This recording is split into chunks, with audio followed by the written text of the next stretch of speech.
Welcome to অগ্রগতি Anjana's kitchen and blog. নমস্কার, অগ্রগতি অঞ্জনার কিচেন অ্যান্ড ব্লগে সকলকে জানাই স্বাগত। বেশ জাঁকিয়ে কিন্তু শীত পড়ে গেছে, আর শীত মানেই নানান ধরনের শাক ও সবজি এই শীতকালে কিন্তু বাজারেতে কিনতে পাওয়া যায়। তার সাথে শীতকালীন কিছু মাছও বাজারে দেখতে কিন্তু পাওয়া যায়। তারই মধ্যে মহাশোল, এই শোল মাছটি আমার হাজবেন্ড কিনে নিয়েছিল। আর এই মহাশোল কিন্তু শীতকালেই দেখতে পাওয়া যায় বাজারে।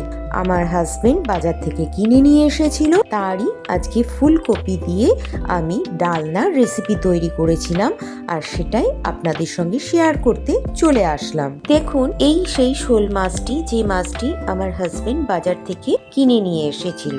আমাদের রানাঘাট ফিশ মার্কেটে নর্মালি ছোট এবং মাঝারি সাইজের শোল মাছ সারা বছর অ্যাভেলেবেল দেখতে পাওয়া যায়, কিন্তু শীতকাল পড়লেই এই বৃহৎ আকৃতির শোল মাছগুলোকে কিন্তু তখন রানাঘাট মার্কেটে উঠতে দেখা যায়। আসলে এই বৃহৎ আকৃতির মহাশোলগুলো সাধারণত ভাবে আমাদের রানাঘাট চূর্ণী নদী আছে, আর এই চূর্ণিতে কিন্তু শীত পড়লেই এই ধরনের মহাশোল উঠতে দেখা যায়। শীত পড়লেই জেলেদের জালেতে ধরা পড়ে এরম বৃহৎ আকৃতির এক একটা শোল মাছ। বাজার থেকে আমার হাজবেন্ড যে শোল মাছটিকে কিনে নিয়ে এসেছিল, এই শোল মাছটি 1 কিলো ওয়েটের শোল মাছ ছিল। তার থেকে আজকে আমি এই ফুলকপি আলু দিয়ে শোল মাছের ডালনা তৈরি করেছিলাম। তার জন্য 3 পিস মাছ নিয়েছিলাম। যেহেতু আমি ফুলকপি দিয়ে মাছটির আজকে ডালনা রেসিপিটি তৈরি করেছিলাম, তার জন্য একটি বিশাল আকৃতির ফুলকপিও নিয়েছিলাম। আর এই ফুলকপিটির থেকে বড় সাইজের ফুলগুলো আমি ভেঙে নিয়েছিলাম মাছের ডালনায় দেবার জন্য। দুটো বড় সাইজের আলু নিয়েছিলাম। আলুগুলোকে খোসা ছাড়িয়ে লম্বা লম্বা করে পিস করে নিয়েছিলাম। আর দেখুন, আমি ফুলকপিগুলোকে ঠিক এইভাবে বড় ফুলগুলোকে কেটে কেটে সাইজ করে নিয়েছিলাম। আমি প্রথমে আলুগুলোকে একটু আধ সেদ্ধ করে নিয়েছিলাম। দেখুন, প্রথমে আমি গ্যাসের ওভেনে একটি পাত্রে জল গরম বসিয়ে আলুগুলোকে সেদ্ধ করে নিয়েছিলাম। এরপর আলু সেদ্ধ হয়ে যাবার পর ফুলকপিগুলোকেও একটু ভাপ দিয়ে নিয়েছিলাম। রান্নার মধ্যে মশলা দেবার জন্য যে মশলাগুলো আমি নিয়েছিলাম, তার মধ্যে দুটো মাঝারি সাইজের পেঁয়াজ নিয়েছিলাম, একটি বড় সাইজের টমেটো, 12 থেকে 15 কোয়া রসুন, 1 টিস্পুন ধনের গুঁড়ো, 1 টিস্পুন জিরের গুঁড়ো, আন্দাজ মতন আদা, আর একটা শুকনো লঙ্কা। আদা, জিরের গুঁড়ো, ধনের গুঁড়ো, শুকনো লঙ্কা ও রসুনগুলোকে দিয়ে আমি গ্রাইন্ডারে পেস্ট করে নিয়েছিলাম। এরপর গ্যাসের ওভেনে আমি একটি কড়াই বসিয়ে তাতে সর্ষের তেল পরিমাণ মতন ঢেলে গরম করতে দিয়েছিলাম। গরম হয়ে যাওয়ার পর আমার ভাপ দিয়ে নেওয়া আলুগুলোকে আমি গরম তেলের মধ্যে ছেড়ে দিয়েছিলাম। এদিকে শোল মাছগুলোকে আমি লবণ ও হলুদ মাখিয়ে রেখেছিলাম।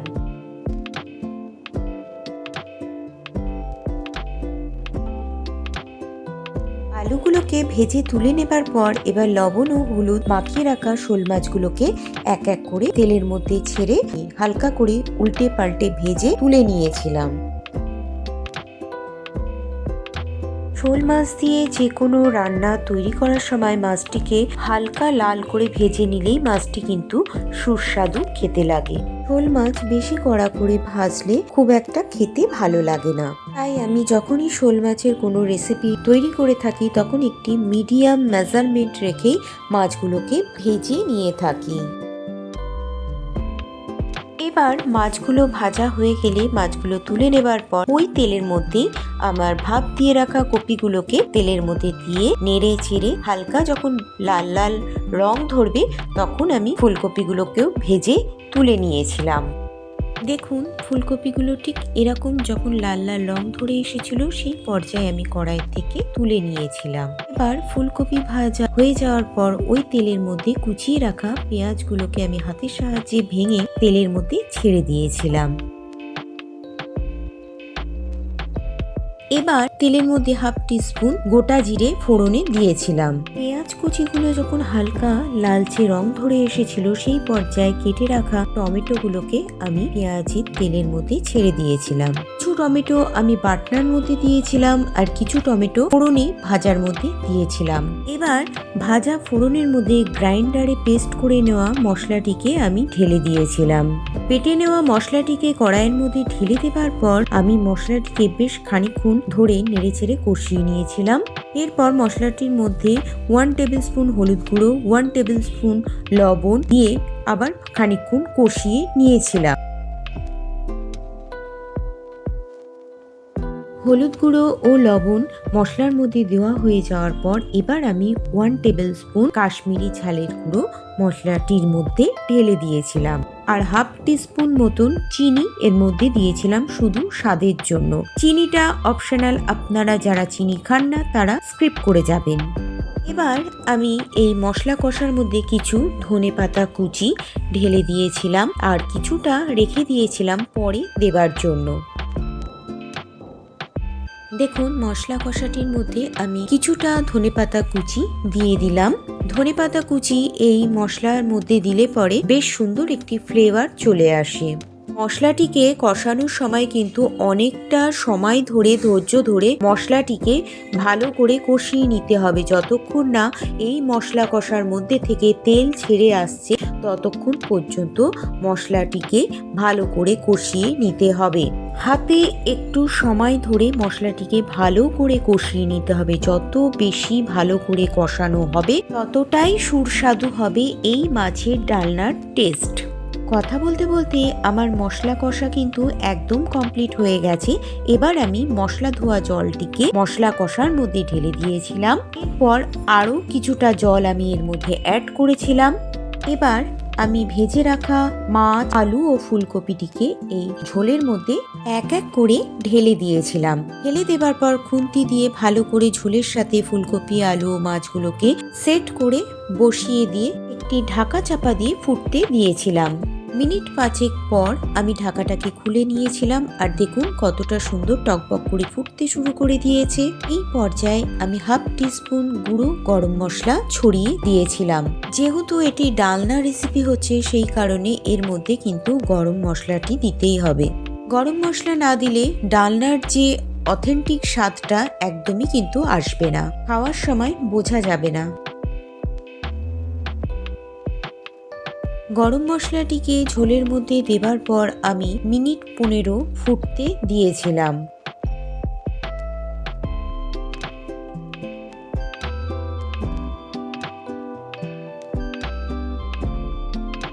রান্না আমার প্রায় কমপ্লিট হয়ে এসছে। সব শেষে বাকি কুচিয়ে রাখা ধনেপাতাগুলোকে এবার আমি ডালনার মধ্যে ছড়িয়ে দিয়েছিলাম। ধনেপাতা কুচিটি ডালনার মধ্যে দিয়ে আমি মিনিট 3 ফুটিয়ে নিয়েছিলাম। এরপর গ্যাসের ওভেনের থেকে ফুল মাছের ডালনাটিকে নামিয়ে নিয়েছিলাম। তাহলে তৈরি হয়ে গেল আজকের ফুলকপি আলু দিয়ে মহাশোলের শীতকালীন স্পেশাল ঝোলের রেসিপি। তাহলে আজকের রান্নার রেসিপিটি আপনাদের কাছে কেমন লাগলো আপনাদের সুন্দর মতামত আমার কমেন্টের মাধ্যমে জানাবেন। আর আপনাদের এই সুন্দর কমেন্টগুলো পড়ে আমার ভেতরে কিন্তু ভীষণভাবে এনকারেজ করে থাকে। আর এর ফলে নতুনত্ব রান্নার পাশাপাশি ট্র্যাডিশনাল রান্না সমস্ত কিছু রান্না আপনাদের সামনে নিয়ে আসতে আমার ভীষণভাবে আগ্রহটা বেড়ে যায়। আজকের মহাশোলের ডালনার যে ঝোলের কালারটা দেখেই অবশ্য বুঝতে পারছেন যে কতটা সুন্দর হয়েছে। এই পদ্ধতিতে আপনারাও বাড়িতে রান্না করে খেয়ে দেখুন। সত্যি বলছি এই রেসিপিটি খেতে কিন্তু অসাধারণ তৈরি হয়েছিল।